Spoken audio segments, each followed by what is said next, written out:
Assalamualaikum warahmatullahi wabarakatuh. Perkenalkan nama saya Kuria Hasanah. Saya dari Prodi Pendidikan Matematika semester 3 di Universitas Matlaul Anwar Banten. Di sini saya akan mempresentasikan tentang fungsi dan manfaat e-learning. Penasaran kan apa saja fungsi dan manfaat e-learning? Cari tahu? Terdapat 3 fungsi e-learning. Jadi e-learning ini mempunyai fungsi dalam kegiatan pembelajaran. Nah, diantaranya yang pertama, sebagai suplemen atau tambahan. Peserta didik mempunyai kebebasan memilih apakah ingin memanfaatkan e-learning atau tidak. Jadi, dalam hal ini tidak ada keharusan atau kewajiban bagi peserta didik untuk mengakses materi e-learning, sekalipun sifatnya opsional. Namun, pada peserta didik yang mengakses materi e-learning berarti akan menambah akan memiliki tambahan wawasan dan ilmu pengetahuan. Lalu komplement atau pelengkap. Materinya itu diprogramkan untuk melengkapi materi pembelajaran yang diterima peserta didik. Dalam hal ini materi e-learning ini diprogramkan untuk materi reinforcement atau penguatan atau juga bisa disebut remedial bagi peserta didik yang mengikuti kegiatan pembelajaran di sekolah konvensional. Lalu materi e-learning ini sebagai enrichment bagi peserta didik yang memiliki kemampuan dalam menguasai materi pelajaran di dalam kelas secara tatap muka. Nah, dan mereka diberikan kesempatan untuk mengakses materi e-learning di mana yang memang secara khusus dikembangkan untuk mereka.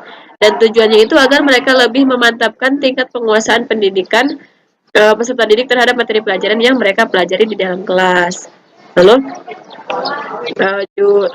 disebut sebagai remedial, yaitu kepada peserta didik yang mengalami kesulitan memahami pelajaran yang disajikan pendidik di dalam kelas. Dan mereka memiliki kesempatan untuk mengakses materi e-learning, untuk memanfaatkan materi e-learning ini, dan di mana ini dirancang secara khusus untuk mereka, dan tujuannya agar mereka lebih mudah memahami materi yang dipelajari pendidik di dalam kelas. Lalu fungsi selanjutnya itu substitusi atau pengganti. Nah, beberapa perguruan tinggi di daerah atau di negara-negara maju, beberapa mereka menerapkan beberapa alternatif model kegiatan pembelajaran atau perkuliahan secara kepada peserta didiknya. Nah, tujuannya itu agar para peserta didik itu dengan secara fleksibel mengelola kegiatan perkuliahannya itu sesuai dengan waktu dan aktivitas sehari-hari peserta didiknya. Nah, ada 3 alternatif pembelajaran pendidik yang dapat dipilih oleh peserta didik. Di antaranya sepenuhnya secara tatap muka, ada juga yang separuhnya tatap muka dan separuhnya melalui internet, dan ada juga yang separuhnya internet. Itu dibebaskan kepada para peserta didik. Nah, itu dia 3 sifat e-learning. Nah, selanjutnya kita cari tahu karakteristik dan perangkat yang diperlukan oleh e-learning.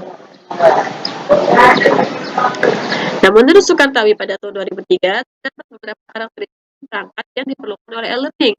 Di antaranya memanfaatkan jasa teknologi elektronik. Nah, antara pendidik dan peserta didik atau antar pendidik sendiri ataupun antar pendidik dan pendidik dapat dapat dengan mudah berkomunikasi tanpa dibatasi oleh hal-hal yang protokoler.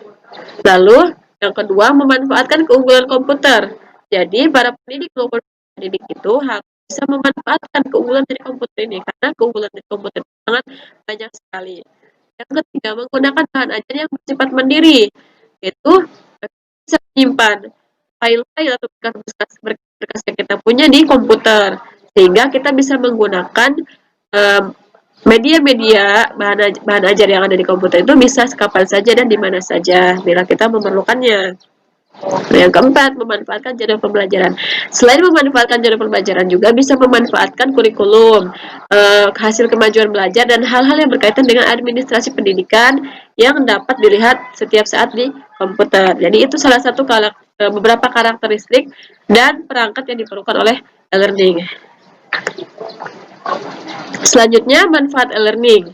Nah, manfaat e-learning ini sangat banyak sekali, namun saya hanya mengambil beberapa saja. Di antaranya itu menurut Syahan pada tahun 2003, beliau melihat manfaat e-learning ini dari 2 sudut. Yang pertama, sudut peserta didik. Dalam kegiatan e-learning ini dimungkinkan berkembangnya fleksibilitas belajar yang tinggi, artinya peserta didik itu dapat mengakses bahan-bahan belajar di setiap saat dan berulang-ulang. Dan peserta didik juga dapat berkomunikasi dengan pendidik pada setiap saat. Dengan kondisi saat ini, peserta didik dapat lebih mudah memantapkan penguasaan materinya terhadap pembelajaran. Nah, manakala fasilitas sekarang itu tidak hanya tersedia di perkotaan, tetapi telah terjangkau di daerah pedesaan dan kecamatan, maka e-learning ini dapat memberikan manfaat manakala belajar di sekolah-sekolah kecil di daerah-daerah miskin untuk mengikuti mata pelajaran tertentu yang tidak diberikan di sekolahnya. Lalu mengikuti program pendidikan di rumah atau homeschooler untuk mempelajari materi pembelajaran yang tidak ada diajarkan oleh para orang tuanya, seperti bahasa asing dan keunggulan dari komputer atau keterampilan di bidang komputer. Lalu merasa fobia sekolah atau peserta didik yang dirawat di rumah sakit maupun di rumah. Dan ada lagi tidak tertampung di sekolah konvensional untuk mendapatkan pendidikan. Jadi salah satu manfaat e-learning bagi masyarakat-masyarakat tertentu. Selanjutnya dilihat dari pendidik atau instruktur. Nah, dengan adanya kegiatan e-learning ini dapat memberikan manfaat yang diperoleh pendidik atau instruktur. Di antaranya lebih mudah melakukan pemutakhiran bahan-bahan yang mereka dan menjadi tanggung jawab mereka dengan sesuai tuntutan dan perkembangan keilmuan yang terjadi. Lalu mengembangkan diri atau melakukan penelitian guna menambah wawasan. Waktu luang yang dimiliki oleh pendidik itu banyak. Lalu mengontrol kegiatan peserta didik, bahkan pendidik juga bisa melakukan mengetahui kapan saja peserta didiknya itu belajar, lalu topik apa yang dipelajari dan berapa kali topik itu dipelajari ulang. Dan bisa juga mengecek apakah peserta didik itu telah mengerjakan soal-soal latihan yang diberikan oleh peserta didik dengan topik tertentu dan memeriksa jawaban pendidik dan memeriksa jawaban peserta didik dan memberitahukannya kepada peserta didik. Lalu tantangan penerapan e-learning. Yang pertama, kurangnya interaksi antara pendidik dan peserta didik. Memang interaksi itu perlu antara pendidik dan peserta didik agar tidak terjadinya tidak terjadinya informasi yang tidak baik sehingga menimbulkan kurangnya interaksi. Lalu yang kedua, kecenderungan mengabaikan aspek akademik dan mengedepankan aspek bisnis. Jadi ini juga perlu diperhatikan dalam pemanfaatan e-learning ini. Tantangannya sangat banyak sekali, di antaranya ini lebih mengedepankan aspek bisnis daripada pembelajaran akademik. Lalu proses pembelajaran itu cenderung lebih ke arah pelatihan daripada pendidikan, dan ini juga menjadi perhatian dalam menggunakan pembelajaran e-learning. Nah, berubahnya peran pendidik yang mulanya menguasai teknik konvensional dituntut juga untuk mengetahui teknik pembelajaran menggunakan ICT. Jadi zaman sekarang itu karena seorang pendidik itu harus bisa menggunakan komputer. Jadi tidak bisa mereka dituntut untuk bisa. Lalu peserta didik yang mempunyai motivasi belajar yang tinggi cenderung gagal. Nah, bagaimana peserta didik ini untuk membangun motivasi mereka untuk belajar agar tidak terjadi kegagalan. Nah, tidak semua tempat tersedia fasilitas internet. Nah, memang banyak sekali, masih banyak tempat yang belum tersedia internet. Dan kurangnya kemampuan keterampilan tentang internet, dan kurangnya penguasaan bahasa komputer oleh pelaku pendidikan. Nah, ini juga sangat perlu oleh pendidik agar untuk menguasai bahasa komputer agar tidak terjadi kesalahan dalam pembelajaran. Nah, mungkin itu saja yang dapat saya sampaikan. Kurang dan lebihnya saya mohon maaf. Billahi taufiq wal hidayah. Wassalamualaikum warahmatullahi wabarakatuh.